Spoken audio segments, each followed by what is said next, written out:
कई बार एग्जामिनेशन का घोटाला हुआ है, आज तक कार्रवाई हुई? खत्म किया उनका कॉन्ट्रैक्ट?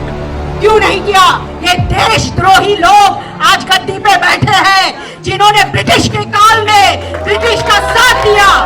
मोदी सरकार इस्तीफा दो, मोदी सरकार होश में आओ। देश आपके बाप ने आपको विरासत में नहीं दिया है, ये देश हमारा है, ये संविधान हमारा है। आजादी के समय ये इतिहास है, आजादी के समय ये आरएसएस ने बीजेपी से हाथ मिलाकर हमारी आजादी के आंदोलन के खिलाफ गद्दारी करी है। आप मजबूर हो गए, आप बिके हुए हो गए, देश के लोग बिके हुए नहीं हैं। यहाँ पे मौजूद अभिजीत जी, अलग अलग संगठनों के सभी नेतागण और इस संघर्ष को आगे लेके जाने के लिए आप सब जो यहाँ पर मौजूद है, आप सभी को भारत की महिला आंदोलन की तरफ से और All India Democratic Women's Association की तरफ से बहुत बहुत क्रांतिकारी अभिवादन। पूरी दुनिया देख रही है, पूरी दुनिया देख रही है किस तरह से भारत के अंदर जो विद्यार्थी है, जो युवा है, उनकी बदहाली की जिम्मेदार किस तरह से ये बीजेपी आरएसएस की सरकार है। किस तरह से बच्चों की जिंदगी से खिलवाड़ किया जा रहा है। नई शिक्षा नीति लाई, अलग अलग तरह की एग्जामिनेशंस लगाए, परीक्षाओं की फी बढ़ाई, कॉलेज की यूनिवर्सिटी का खर्चा बढ़ाया, गरीब के बच्चे पढ़ाई लिखाई से के अधिकार से वंचित किए जा रहे हैं। दूसरी तरफ जो एनटीए लगाया हुआ है, नेशनल टेस्टिंग एजेंसी, ये तो ताज्जुब होना नहीं चाहिए कि जिस तरह से आज अलग अलग जो भी चीजें हैं जिसके ऊपर बीजेपी आरएसएस कब्जा करना जा रही है, वो सब के सब इस देश के अंदर सत्यानाशी करने पे तुले हैं। ये एनडीए है क्या? ये एनडीए करता क्या है? कई बार एग्जामिनेशन का घोटाला हुआ है, आज तक कार्रवाई हुई? खत्म किया उनका कॉन्ट्रैक्ट? क्यों नहीं किया? क्योंकि उनके ही चाहते लोग बिठाए गए हैं उस एनटीए में। जिस तरह से कोचिंग क्लासेस का पूरा जंजाल है, जिस तरह से पेपर लीक होता है, क्या अपने आप लीक होता है? बीजेपी के नेतागण का हाथ नहीं है उसमें, लेकिन कार्रवाई नहीं कर रहे हैं। और करेंगे भी क्यों? क्यों? सर सेनापति जो बैठे हैं मोदी जी, ये करप्शन के, ये बदहाली के, ये हुकूमत के, ये रिप्रेशन के एक बहुत बड़े प्रतीक बनकर खड़े हुए हैं। यहाँ पे इतनी बड़े पैमाने पे पुलिस लोग बिठाए गए हैं। अरे पूरे देश में जो लूटपाट चल रहा है, वहां पुलिस कभी नहीं पहुंचता, वहां पुलिस कभी नहीं पकड़ता, लेकिन अधिकार के लिए लड़ो, अधिकार के लिए आवाज उठाओ तो जल्द से आ जाते हैं हमारे अधिकारों की लड़ाई को खत्म करने के लिए।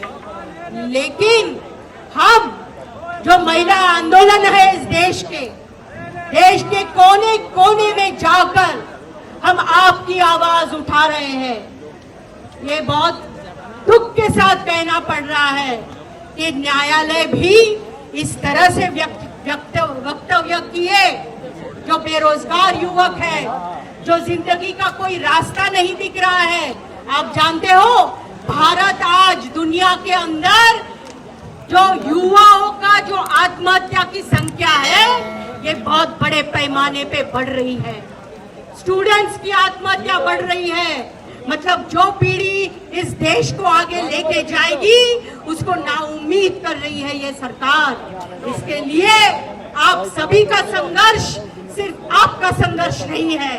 महिलाओं के ऊपर जो दमन होता है, महिलाओं के ऊपर जो अत्याचार होता है, आए दिन जो हिंसा बढ़ रही है, कहीं मनुस्मृति के नाम पर, कहीं किसी चीज के नाम पर, और उसमें सभी बीजेपी के नेतागण का हाथ है।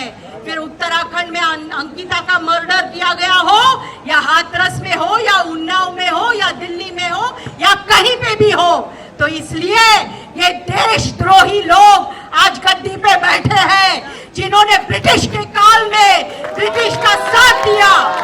मोदी सरकार इस्तीफा दो, मोदी सरकार होश में आओ, धर्मेंद्र प्रधान इस्तीफा दो। आजादी के समय ये इतिहास है, आजादी के समय ये आरएसएस ने बीजेपी से हाथ मिलाकर हमारी आजादी के आंदोलन के खिलाफ गद्दारी करी है। ऐसे गद्दारों लोग आज जाकर सत्ता में बैठे हैं, ये हमारी बदनसीबी है। लेकिन ये देश मजबूर नहीं, आप मजबूर होगे, आप बिके हुए होगे, देश के लोग बिके हुए नहीं हैं। जो आम जनता है वो मजबूर नहीं है, वो लड़ेगी, क्योंकि ये देश हमारा है। ये देश आपके बाप ने आपको विरासत में नहीं दिया है, ये देश हमारा है, ये संविधान हमारा है। हम यहाँ पर पसीना बहाते हैं, खून बहाते हैं। आजादी के समय भगत सिंह हमारे क्यों आदर्श हैं? क्योंकि उन्होंने इस देश के लिए अपनी जान कुर्बान करी।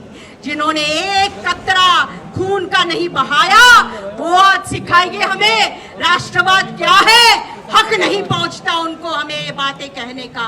इसलिए महिला आंदोलन इस देश की कोने कोने में जाएंगी। हम सब अलग अलग जगह से आए हैं, कोई बंगाल से है, कोई तमिलनाडु से है, कोई केरला से है, कोई हरियाणा से है, कोई तेलंगाना से है। हम देश के कोने कोने में जाएंगे, आपकी आवाज कोने कोने में बुलंद करेंगे, क्योंकि आपका संघर्ष हमारा संघर्ष है। एक साथ मिलकर इस देश को बचाएंगे, धर्मनिरपेक्षता को बचाएंगे, जनवाद को बचाएंगे, संविधान को बचाएंगे। और धर्मेंद्र प्रधान, याद रखो, आपको इस्तीफा देना होगा। इन्हीं शब्दों के साथ आपने मेरी कुछ बातें सुनी, बहुत बहुत शुक्रिया। दीप्के जी, हम सब आपके साथ हैं, लड़ेंगे और जीतेंगे। इंकलाब जिंदाबाद, इंकलाब जिंदाबाद, आवाज